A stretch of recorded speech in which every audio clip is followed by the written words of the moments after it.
Bom, vocês já devem ter ouvido falar do Teorema de Pitágoras, né?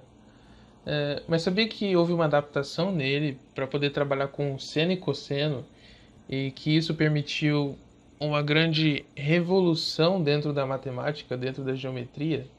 Quer entender um pouco mais sobre isso? Então vem comigo, que hoje a gente vai ver ciclo trigonométrico ou círculo trigonométrico, se quiser chamar assim também.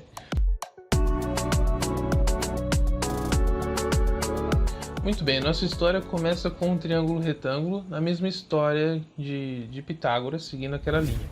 Só que com uma diferença muito simples. Nós sabíamos lá do Teorema de Pitágoras que hipotenusa ao quadrado é igual à soma dos catetos ao quadrado de um triângulo retângulo, ok? Se você ainda não viu o vídeo de triângulos retângulos, de seno e cosseno, por favor, veja, está aqui na nossa lista. E eu acho que ele é o vídeo anterior. Sim, é o anterior. Bom, coloca-se uma hipotenusa valendo 1, ou seja, uma hipotenusa unitária. Os catetos mudam de tamanho conforme essa hipotenusa gira em torno de um eixo. Se eu tenho a hipotenusa 1, o cateto vertical aqui no caso, né, ele vai valer o valor do seno e o cateto horizontal o valor do cosseno. Ou seja, o eixo do cosseno é horizontal e o eixo do seno é vertical. Mas por que isso foi estabelecido? Por que isso foi compreendido? Bom, o ângulo, na verdade, ele parte do eixo horizontal para a hipotenusa.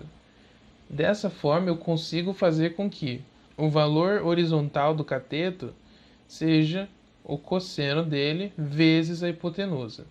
E o valor vertical, né, do cateto vertical, seja o seno vezes a hipotenusa. Como a hipotenusa vale 1, então nós temos a facilidade de dizer que o cateto vertical vale seno e o cateto horizontal vale cosseno deste ângulo aqui, que no caso é o alfa. Então, à medida que eu vou mudando os valores de alfa, eu consigo obter valor de seno e de cosseno diferentes. Bom, isso trouxe grandes facilidades. Ou seja, se eu coloco isso em um círculo, né, como a minha hipotenusa ela vai girando, eu consigo saber o valor de seno e de cosseno nos 360 graus dele. Ou seja, eu consigo saber, por exemplo, seno de 132 graus ou cosseno de 224 e por aí vai. Lembrando que como o eixo parte da origem e o vertical é seno, a gente costuma lembrar de seno é sem sono, por isso ele é vertical, e cosseno é com sono, por isso ele é horizontal. É uma brincadeira que a gente faz sobre isso, para memorizar. Então, eu consigo obter esses valores com muita facilidade. É assim que funciona essa tecnologia do círculo trigonométrico. A tangente não fica de fora dessa história. A tangente é o cruzamento entre a projeção dessa hipotenusa, tá vendo que está tracejado aqui, e uma reta tangente ao meu círculo. Por isso que tem essa linha tangente partindo da origem aqui, na borda do círculo, tá? E óbvio que esse círculo tem raio 1 por causa da hipotenusa. Então, a tangente, conforme eu vou aumentando e aproximando de 90 graus o meu ângulo, a tangente vai se tornando perto do infinito. E da mesma forma, como eu vou aproximando de zero, a minha tangente vai diminuindo, que é o que realmente acontece quando nós vamos calcular.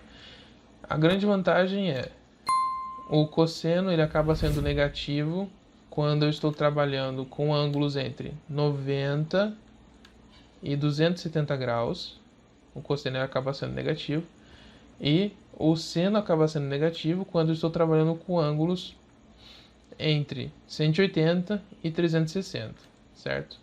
Bom, e esse foi o básico sobre círculo trigonométrico. Se você gostou, por favor, deixe o seu gostei aqui embaixo, comente, compartilhe esse vídeo, siga o nosso canal para ver outros vídeos sobre esses assuntos, especialmente matemática e principalmente engenharia, tá bom? Muito obrigado por ter seguido e assistido até aqui e até a próxima!